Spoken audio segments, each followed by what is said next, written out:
কলকাতা দেখে আনো। Good evening বন্ধুরা, আজকে একটু ঘুরতে বেরোলাম।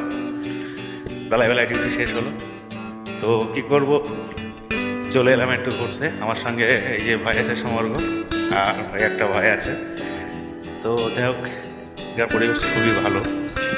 কি মনে হলো ডিউটি শেষ ঘুরেই আসে। আর আমাদের ওইদিকে 6টার সময়, 5:30 6টায় সন্ধ্যা হয়ে যায়, এখানে 7:30টায় সন্ধ্যা হয়ে যায়। তো কী করবো, টাইম প্রচুর আছে, ঘুরতে বেরিয়েছি। সাইডে প্রচণ্ড বাবলা গাছ, এই যে বাবলা গাছের মধ্যে দিয়ে যাচ্ছি।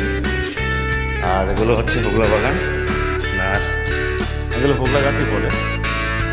এখানে ম্যাক্সিমাম সব আক্ষেত। আর এখানে আজকে বেরিয়েছে একটু ময়ূরের সন্ধানে, ময়ূর দেখা যায়। আগের দিন দেখেছি, তো আজকে ভিডিও করতে করতে যাচ্ছি, দেখা যাক ময়ূর আজকে আমাদের কপালে আছে কিনা।